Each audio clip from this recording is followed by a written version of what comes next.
Alright, it's rolling. Alright, Shalom. Shalom. I'll wait for you to come on the camera. Okay, Shalom. Giving all praises, honor and glory as always unto Yahweh, Bahashem, Yahweh Shai, Bahashem, Kadash. Double honors unto the elders and apostles of great millstone of the world, and a sincere Shalom to all the Akim that are around this world, preaching this word, teaching this word, listening and learning in sincerity. Shalom to you all. We're the real Hebrew Israelites, we're the GMSLondonForecasters camp, back another week to prophesy the downfall of this kingdom and the restoration of the nation of Israel. So as always, I like to begin by saying that the real Israelites are separate Negroes, Latinos, Hispanics, Native Americans, West Indians, West Africans predominantly. However, you will find Israelites that do look like the other nations, because we as a people have been scattered amongst all people throughout our various captivities. However, if your seed line by your forefathers goes back to the man in the Bible that was named Israel, and you too are an Israelite no matter what you may look like, because the book of Numbers, chapter 1 and verse 18 states that your nationality is determined by the lineage of your forefathers. So it goes by the line of your father's seed, not by your mother, by your forefathers.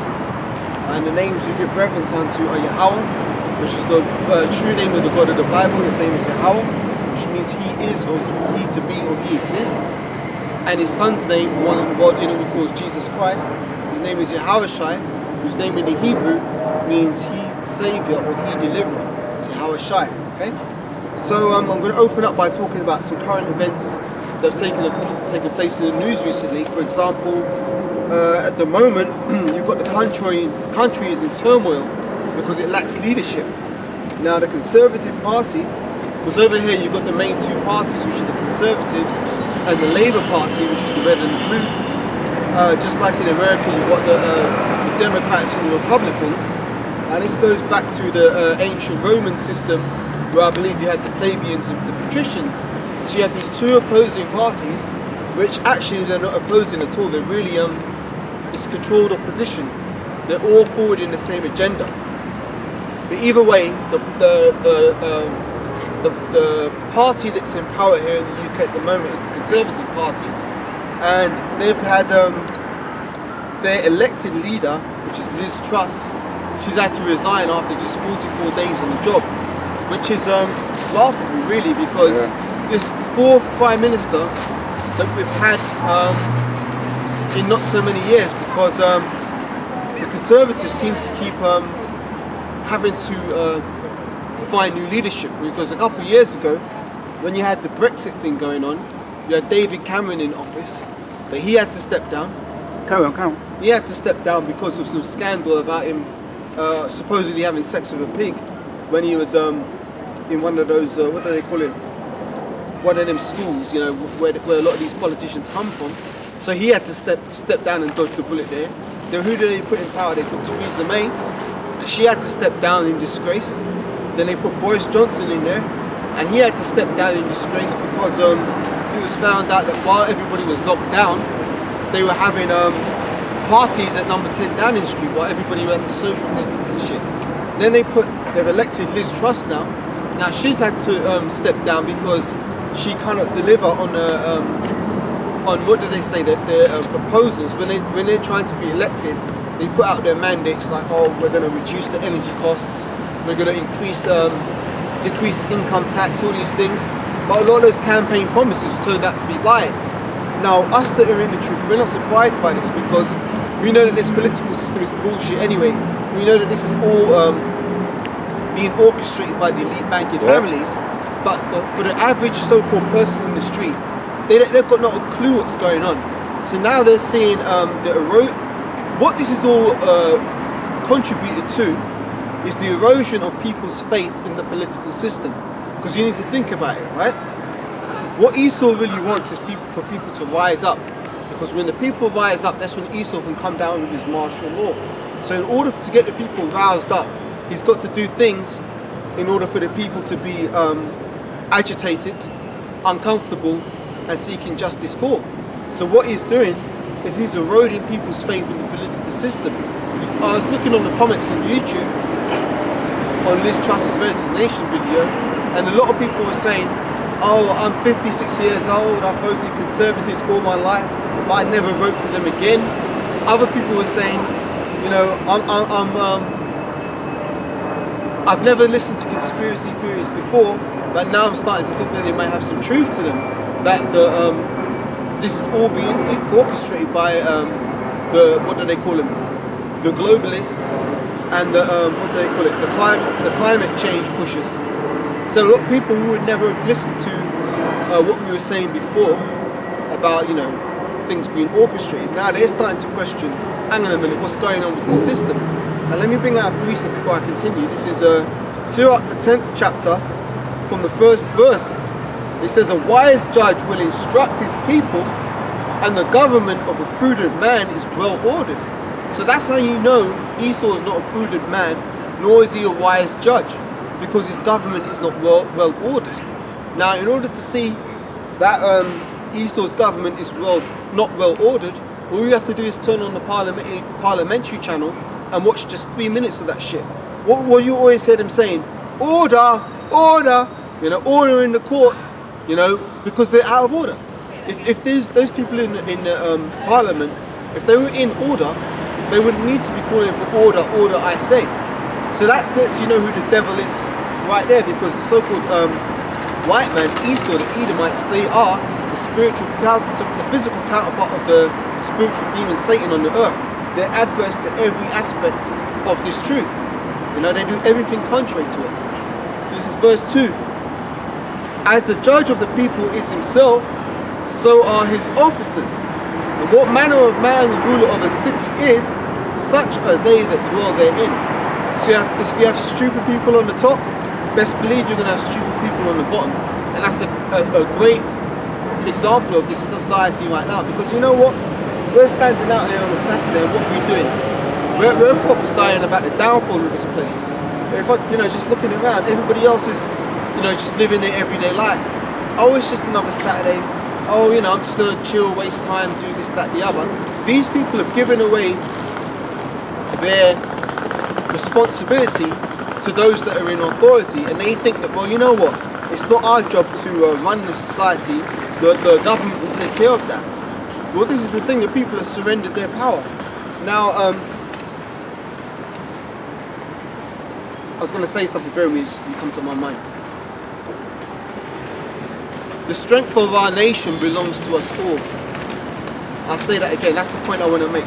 The strength of our nation belongs to us all. Now, let's deal with us as Israelites, right? As Israelites, we're commanded to keep the laws, statutes, and commandments. And if we was all able to do that, that would strengthen our nation. Now, unfortunately, we cannot do that because we were programmed to go off intentionally by the Most High. So no man can keep the law perfectly except Yahweh Shai. But just imagine if we did. If we was all able to keep the law, imagine how strong our nation would be, because everybody would be playing their part, from the youngest child to the oldest adult. If there was no sin in our nation, no other nation would be able to overthrow us or put us into subjugation. That's why when Yahweh Shai returns, we're going to be the head again and not the tail. Because part of the curses of Deuteronomy 28 was that our enemies would be the head and we'd be the tail. You know, if you've got anything, bring it out. Yeah. So my point is that in this society, this is Esau's time to rule. This is his kingdom. But the point I'm trying to make is that the many have surrendered their power and given it to the few, and those few aren't fit to rule, which is why this society is going to collapse in due time.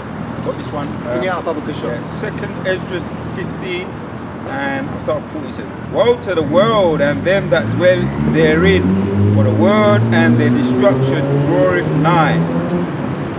For the sword and their destruction draweth nigh, and one people shall stand up and fight against another, and the sword is their hands. That's right. For there shall be sedition among men, and invading one another. They shall not regard their kings nor princes, and the cause of their actions shall stand in their power. Yeah, man. So they shall not regard their kings and their princes. So they got this, as you know, you're talking about what's going on in the political world. It's a farce, and really most are just using them as puppets to. He's showing that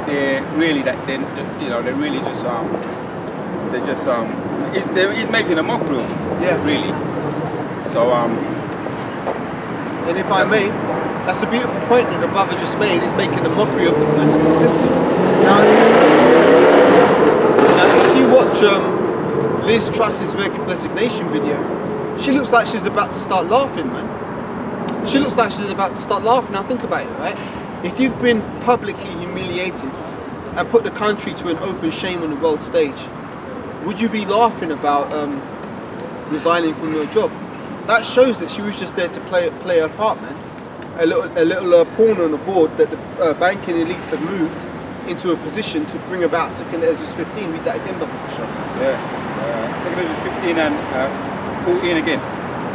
Woe to the world and them that dwell therein, for the sword and their destruction draweth nigh, and one people shall stand up and fight against another, and swords in their hands. Now, so like it says, woe to the world and to them that dwell therein. So this world is passing away, man. Woe means destruction. That's right, woe, exactly. Woe means destruction. So that's not going to be a very pleasant time. But Lord willing, if we be of the elect of the nation of Israel, we're going to see salvation and we're going to be preserved from those times. Yes, we're going to go through hell, and to be honest, that hell is starting to start, if I may say, because one of the things that's happening over here at the moment is we've got an energy crisis. Now, from October, the prices of energy have skyrocketed to the point where a lot of people are questioning whether or not they'll be able to keep the energy on in their homes. Now, I've noticed myself just over the past week that the energy is running down a lot quicker. You know, it's running down a lot quicker, and I had to, I'm having to think ahead, to think, well, hang on a minute, I might have to go old school, man. You know, bust out the candles, you know. Don't get no paraffin either. I had a paraffin heater when I was a little boy. I don't want to go back to that, no. But no, I mean, busting out candles, man. And you know what, it's funny, right? Because they said that for some brain cells in them. According to the physicians, them paraffin heaters kill brain cells just by being there and they're burning the paraffin. So sometimes when you there was a house we were visiting, and it always be in the paraffin heater. It's like all the people in the house was all doped. It's like they were all doped slow. I think there's some truth to it as well. For Wada for bringing it out, man. But I shared a bit of a personal testimony with some of the brothers about when I was a young boy and stuff, and some of the things I had to endure when I was young.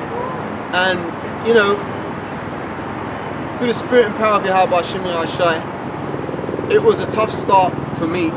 But now in my head I'm thinking to myself, I might have to go back to them days. And I'm grateful that I went through those days when I was young, because it's like, I think, well, hang on a minute. It's nothing new. I've already been through it, so I can go through it again. That's why experience is a good thing. You know, experience of adversity is a good thing, because a lot of people in this world, as soon as any adverse situation comes upon them, they're looking for the exit. They're looking to duck out the back door, take the easy route. But there's no shortcut to the kingdom, man. You've got to go through that straight, narrow path. Let me get this in 2nd Ezra.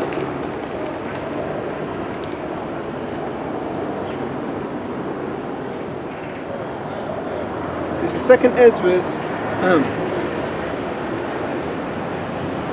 chapter 7, starting at verse 1. And when I had made an end of speaking these words, there was sent unto me the angel which had been sent unto me the nights afore. For what? Start for what? 2nd Ezra 7 from verse 1. And when I had made an end of speaking these words, there was sent unto me the angel which had been sent unto me the nights afore. And he said unto me, Up, Ezra, and hear the word that I am come to tell thee. And I said, Speak on my power. Then said he unto me, The sea is set in a wide place, that it might be deep and great. But put the case that the entrance were narrow and like a river. Who then could go look into the sea to look upon it and to rule it? If he went not through the narrow, how could he come into the broad? Now that's a great parable for me explaining what I was kind of talking about. Having a hard upbringing was like going through a straight, narrow place. Now we're coming into the times where we're going to be entering into Jacob's trouble. Now what you've got to remember is that our lives are supposed to get harder. The further we go in this truth, the harder it's supposed to get. And the reason why I say that is because This is the trial, because what does the scripture say? As gold is tried in the fire, acceptable men shall be tried in the furnace of adversity. So being in this truth, it's not supposed to get easier. Now there are some things that do get easier. For example, I'll give an example. Keeping the Day of Atonement, doing a 24-hour fast. When you first come in the truth, fasting for 24 hours, not drinking or eating, it can be difficult. But the longer you're in the truth, the more accustomed you become to fasting. Obviously, you can do your own fast throughout the year, which is between you and the Most High. But obviously, on the Day of Atonement, that's where the whole nation fasts for that day. But the more you do it, the longer you're in the truth, the easier that becomes. However, your life generally isn't supposed to get easier, because we're supposed to be being tried in the furnace of adversity. So if your life is getting easy, you've got to think, hang on a minute, what's going on here?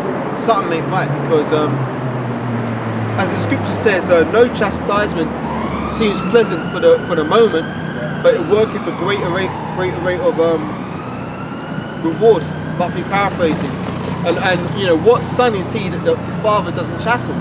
If the father doesn't chasten his son, then he's no more a son but a bastard. See what I'm saying? So that's why when you look around and you see these Edomites walking up and down, not a care in the world, smiles on their faces, that's because they're not receiving their chastisement, because they are bastards and not sons. But their chastisement will come in the kingdom. Pertaining to scriptures such as Obadiah 1 and 18, Esau's going to catch all kinds of hell in the kingdom. So let me go back to 2nd Ezra 7 again. And it says, verse 6, there is also another thing. A city is builded and set upon a broad field, and is full of all good things. The entrance thereof is narrow, and is set in a dangerous place to fall, like as if there were a fire on the right hand, and on the left a deep water. Now this is very interesting, because a fire on one side and a deep water on the other, it makes me think about the two judgments that the Lord bring upon the earth. For example, how did the Most High destroy the first world, or the antediluvian world, which means pre-flood world, by the waters of the flood during the days of Noah? And how is he going to destroy this world right here? Through the cleansing of fire, because water and fire are both cleansing agents, and this earth is defiled under the inhabitants thereof. It needs to be renewed, refreshed, restored. So it's not going to be a case where the earth is going to explode. I remember in GCSE, not even in GCSE, in primary school, they were teaching some shit about how one day the sun's going to turn red, and it's going to overheat and it's going to explode, and all the planets in the solar system are going to be destroyed. They were literally teaching that shit at primary school. But you know what? That's mythology, man. That's basically Superman's story. Because in Superman, I don't know for those of you into comics or whatever, Superman was he's from Krypton, right? And Krypton has a red sun. And guess what? That red sun exploded. I think the sun exploded and Krypton was destroyed. But Superman came to Earth, and because Earth's got a yellow sun, that's why Superman is the superpowers.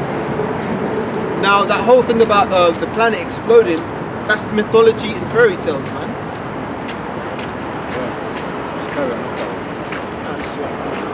The demon has to do with it. That's what he does. Yeah, I don't want to acknowledge that. Yeah, no. But yeah, that's the whole thing. Or like in Star Wars, where the Death Star explodes, they they portray the Earth as exploding that way. But no, that's not going to happen, because what does it say in the scriptures? Let me get this. It's in Ecclesiastes.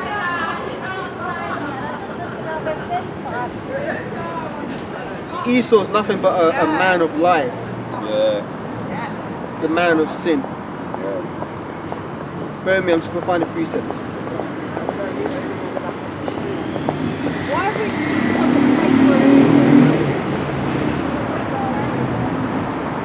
Yeah, this is Ecclesiastes 1 and verse 4. One generation passeth away, and another generation cometh, but the earth abideth forever. These scriptures are so powerful, man. This is what allows you to break through the lies of Esau's, indoctrination.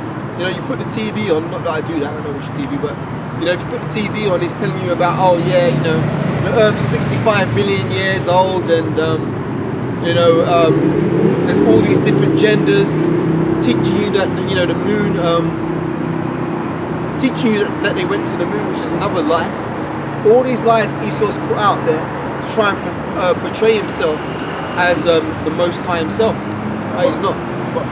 Bring it out. Job 13 and 4 says, but you are forgers of lies, chapter 4. Job chapter 13 and verse 4. But ye are forgers of lies, ye are all physicians of no value. Yep. Go ahead. Yeah, so you got physicians, which we know the physicians of value are Yahushua, ultimately Yahushua. You got true speakers, you know. Physicians are valuable, basically. It says, but ye are fools of lies, ye are all physicians of no value. Or doctor means to crucify. So they're doctors. And you've got these high learned men, scientists, fools of lies. You understand? He's talking about the science of the approach to the world. Yeah, they say the world is gonna explode. Yeah, and what's the other one? What's the other one there is? How the world came together. There's a proper word for it. That Big Bang, the Big Bang theory. Oh yeah, that's the Big Bang. So fools of lies again. Well, this is a good point because there's one time where I had to do, you know, not to put my business too much out there, but I was in one psychology group, therapy group, and at the time there was this Edomite running the group, and she was saying to us that, talking about dealing with your emotions and stuff, their Esau psychology was trying to portray that before we were what we were today, before we evolved into humans, we had latent memories and emotions which helped us back in those days. For example, when we was a fish and somehow the fish grew hands and it climbed out the water and then it started to walk upright. Evolution, yeah, they were pushing this evolution theory, and they were saying that emotions that we feel now served us back when we were those, you know, primitive forms, but they don't serve us in our modern life. So therefore, we have to learn to ignore those emotions. It was all some fucking fuckery and bullshit, right? So I'm sitting in this group, and this Edomite's up there talking. I'm thinking to myself, for fuck's sake, man. There was an Edomite running the group, and she had a Moabite assistant, and I was looking at the two of them, and they're both women as well. And the scriptures say, I suffer not a woman to teach you, to accept the authority of a man. But I'm sitting there, and I'm thinking this is some bullshit, man, because I was in the truth at this point. This is just a couple of years back, maybe 2017. So I was in the truth, I knew what was going on. And they were saying, okay, before you proceed with the class, we need everybody to accept that we were primitive life forms. And I put my hand up, I said, what? Yeah, like I have to believe in evolution. Yeah, to make a vow then? Yeah, basically. I said, no, I'm not accepting this. And she said, but why? Yeah. I said, because it goes against my faith. And she said, what faith are you? I said, I'm a Jew. You know, and she's like, are you Jewish? I said, no, I'm not Jewish, I'm a Jew. And she's like, oh, okay, well, and she didn't know what to say, because obviously, when we come out and tell people who we are, like for example, if I stand up and say, hey, yeah, man, I'm a Jew, most people are like, you Nick, you can't be a Jew. How can you be Jewish? Well, let's get into that, because where does the term Jew come from? The term Jew comes from the head tribe of the nation of Israel, which is Judah. Head tribe, right? Now, during the time of King Solomon, and during the time of King David, the whole nation of Israel was collectively known as the nation of Israel. And you had the 12 tribes. You had Judah, Benjamin, Levi, Simeon, Zebulun, Ephraim, Manasseh, Gad, Reuben, Naphtali, Asher, and Issachar. All 12 tribes were sons of Jacob.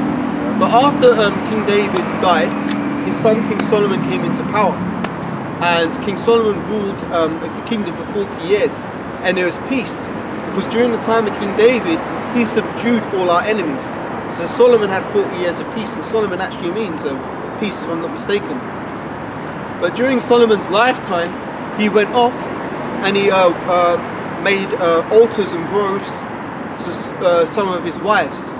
for example, some of the deities that his wives who were from the other nations worshipped, he made altars and groves and sacrificed unto them, and done other manner of wickedness.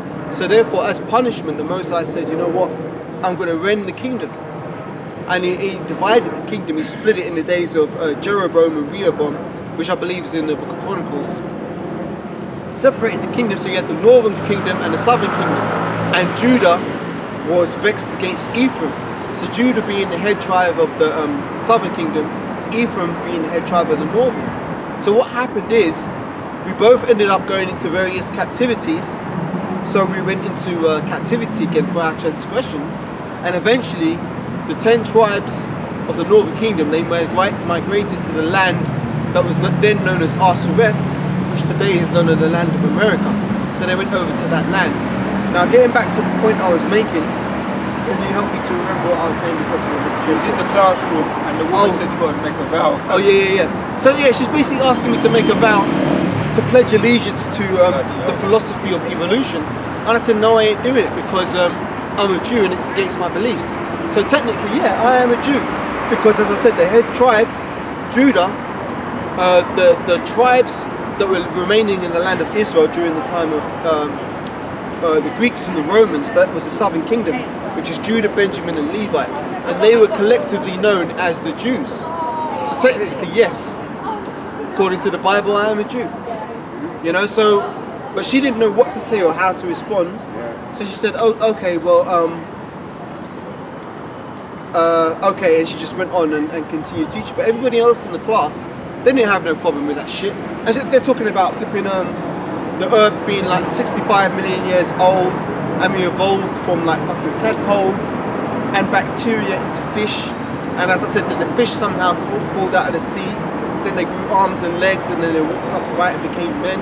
It's all some bullshit, man, because going back to the initial point, which the brother brought out, about the Big Bang, right? Yeah. So Esau will teach here the universe started with a Big Bang. And then if you ask them, and you say, okay, well, what caused it? Oh, we don't know. So they'll tell you that the universe started with a Big Bang, but what caused it? Furthermore, if the universe was created by a Big Bang, why do principles of harmony and discord exist within this world? For example, there's harmony and rhythm in everything. In the way that plants grow, for example. There's something in art which is known as, I think it's the Fibonacci sequence. If I'm remembering it correctly, it's been a while since I studied this, but basically the Fibonacci sequence is a pattern that reoccurs in nature. And it's the ratio of, I think it's 3.14 reoccurring. But basically you can see it in, how do you say, in the shape of your hair.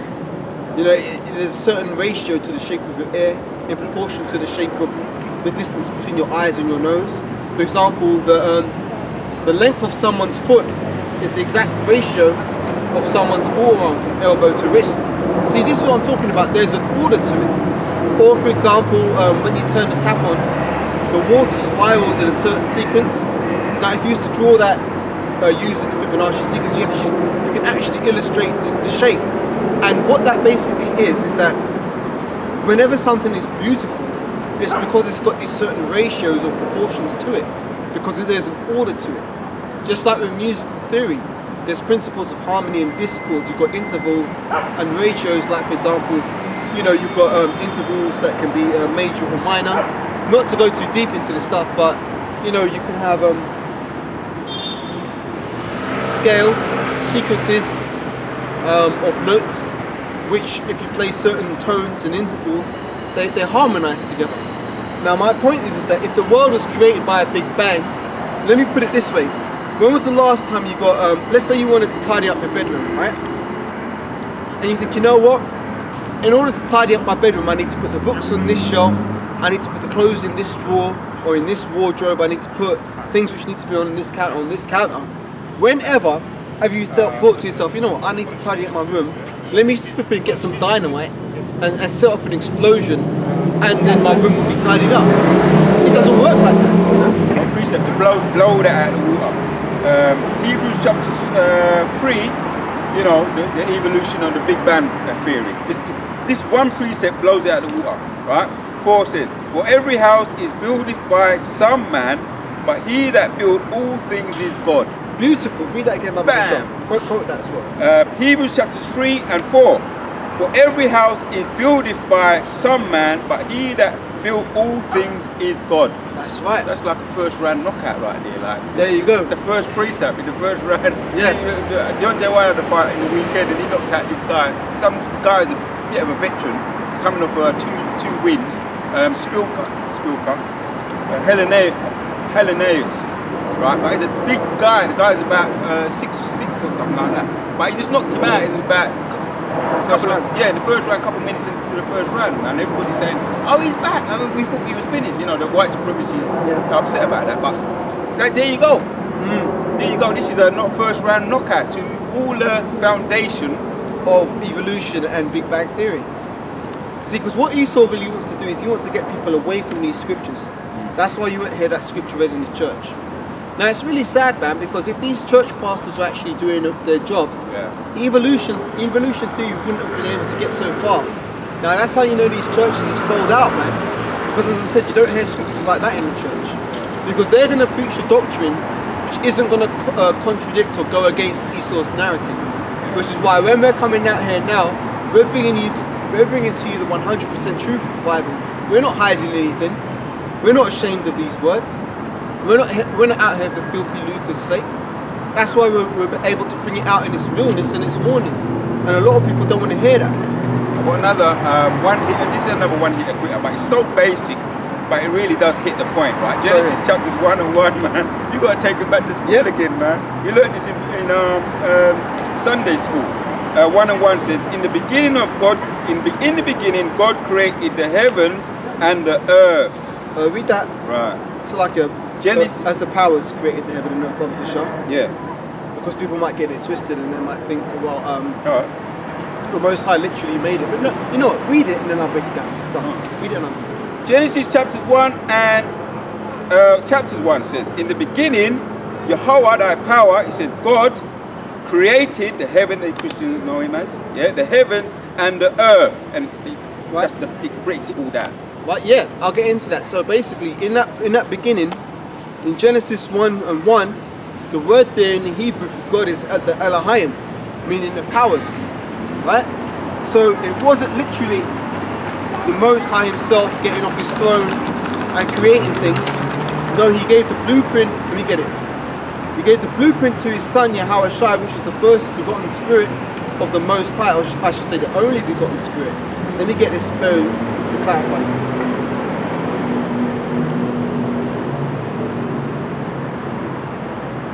This is John chapter 1 and verse 1. In the beginning was the Word, and the Word was with power, and the Word was a power, right? The same was in the beginning with power. All things were made by him, and without him was not anything made. So let me break this down. So in the beginning was the Word. Who is the Word of the Most High? Yahweh Shai, right? So Yahweh Shai was in the beginning with the Most High and was with power, and the Word was a power. So the Most High brought forth Yahweh Shai, his first begotten spirit. Then the Most High showed Yahweh Shai all things, and he gave him basically the blueprint of what the Most High wanted him to create.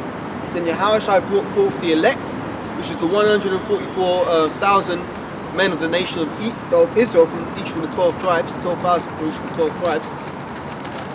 And they together were known as the Elohim, and they created what was in Genesis 1 and 1. So let's read that again, From 1 again, yeah? Yep.